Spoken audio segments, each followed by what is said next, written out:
আচ্ছা, তো দেখো কি বলছে যে 1 মিটার লম্বা একটা সুতা, সুতাটা কত মিটার লম্বা? 1 মিটার।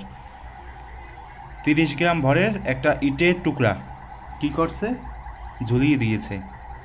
ভালো কথা, খুবই ভালো।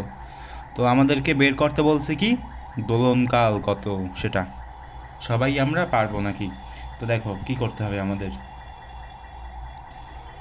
তোমার এখানে আমরা তোমার এখানে কি কি দেওয়া আছে দেখো। এখানে আছে তোমার লেন্থ দেওয়া আছে, অর্থাৎ সুতার যে মানে সুতাটা কত মিটার লম্বা সেটা দেওয়া আছে। কত মিটার লম্বা? এল সমান সমান হচ্ছে তোমার 1 মিটার লম্বা। জি এর মান আমরা সবাই জানি 9.8। কোথায় ব্যবহার করবো আমি একটু দেখাচ্ছি, তার আগে এগুলো একটু জেনে নাও, ঠিক আছে? তো গেল। এরপরে এই যে একটা ভর দেওয়া আছে না, ভর, এই ভরটার কোনো প্রয়োজন নেই আমাদের, এটা শুধু শুধু দিয়ে দিয়েছে এখানে, ঠিক আছে? তো দেখো আমরা কী সূত্র ব্যবহার করবো, আমরা হচ্ছে এই সূত্রটা ব্যবহার করব, যে টি সমান সমান হচ্ছে তোমার 2π√L/G, ঠিক আছে? তো এখানে 2 দিলাম, গুণ দিব কি 3.14, দুইটা লিখি, পরেরগুলো লেখার দরকার নেই। এল এর মান কত? 1, তো 1 দিলাম।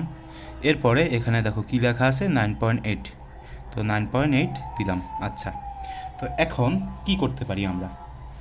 আমাদের এগুলো ক্যালকুলেশন করা লাগবে, তো ক্যালকুলেশন করো। আর কি করবা দেখো, 2 গুণ 3.1415 গুণ হচ্ছে তোমার √1/9.8, এটা কিন্তু 0 না, এটা হচ্ছে 8।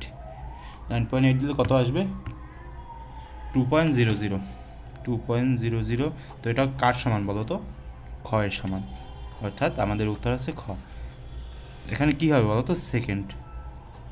টুকরা ঝুলিয়ে দিলে দোলনকাল কত হবে? 2 সেকেন্ড।